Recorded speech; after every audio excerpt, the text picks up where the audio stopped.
Hi friends, இது வந்து Friday vlog. இன்றைக்கி வந்து பார்த்திங்கன்னா காலையிலே அபுதாபி தான் கிளம்பிட்டோம். ஷர்விஷ்க்கு வந்து ஐ செக்கப்புக்காக நாங்கள் வந்து அப்பாயின்மெண்ட் வாங்கியிருந்தோம். இது ஆக்சுவலாக நவம்பர்லேயே நாங்கள் புக் பண்ண அப்பாயின்மெண்ட் மார்ச் 13க்கு. ஸோ டாக்டரோட அப்பாயின்மெண்ட்டே எங்களுக்கு கிடைக்கல 6 மந்த்ஸுக்கு. இதுவே வந்து ஹஸ்பண்ட் ரொம்ப கஷ்டப்பட்டு தான் ஃபாலோ பண்ணி வாங்கியிருந்தாங்க. ஸோ டைமுக்கு போகணும் அப்படின்னு சொல்லிட்டு காலையில் சாப்பிடாம கொள்ளாமல் கிளம்பிட்டோம். போகிற வழியில் ஏதாவது சாப்பிட்டுக்கலாம் அப்படின்ட்டு. அப்புறம் நாங்கள் வண்டி ஸ்டார்ட் பண்ணிவிட்டு ஜிபிஎஸ் ஆன் பண்ணால் ஜிபிஎஸ்ஸே ஒர்க் ஆகலை. எப்பயுமே வந்து ஹஸ்பண்ட் ஜிபிஎஸ் போட்டு தான் போவாங்க. இது புது ஹாஸ்பிட்டல் வேறையா.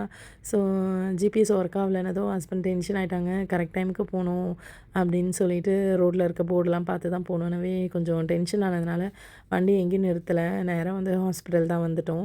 அப்புறம் ஹாஸ்பிட்டலில் வந்து ரெஜிஸ்டர் பண்ணலாம் அப்படின்னு சொல்லிட்டு போகும்போது தான் அவங்க என்ன சொல்லியிருந்தாங்கன்னா, 13th மார்ச் அப்பாயின்மெண்ட்டை நாங்கள் வந்து 18th மார்ச்சுக்கு வந்து ரீஷெட்யூல் பண்ணிட்டோம். உங்களுக்கு மெசேஜ் கூட பண்ணோமே அப்படின்னு சொல்லிட்டு அப்புறம் தான் சொல்லியிருந்தாங்க. பார்த்தா எங்களுக்கு மெசேஜ் அனுப்பியிருக்காங்க.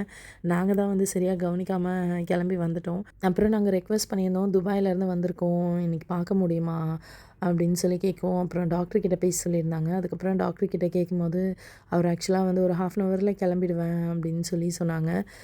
நீங்கள் இன்னொரு நாள் வாங்க, ஏன்னா ஃபுல் இதுவும் வந்து நம்மளால் செக்கப் பண்ண முடியாது அப்படின்னு சொல்லியிருந்தாங்க. எங்களுக்கு வந்து வர்றது பிரச்சனை இல்லை, அப்பாயின்மெண்ட் தான் கிடைக்க மாட்டேங்குது அப்படின்னு சொல்லவே அப்புறம் டாக்டரே வந்து நெக்ஸ்ட் வீக் அப்பாயின்மெண்ட் கொடுக்க சொல்லிட்டாங்க. சரி ஓகேன்னு சொல்லிவிட்டு அப்பாயின்மெண்ட் வாங்கிட்டு அங்கேருந்து கிளம்பிட்டோம். ஹஸ்பண்டோட ஃப்ரெண்டு வந்து அங்கே தான் பக்கத்தில் இருக்காங்க. ஸோ போகிற வழியில் வந்து அவங்கள மீட் பண்ணிவிட்டு போகலான்னு சொல்லியிருந்தாங்க. அப்புறம் அவங்களையும் மீட் பண்ணிவிட்டு அபுதாபியில் வந்து எங்கள் ஃபேமிலி ஃப்ரெண்ட் இருக்காங்க. ஸோ அவங்களையுமே மீட் பண்ணி ரொம்ப நாள் ஆச்சு.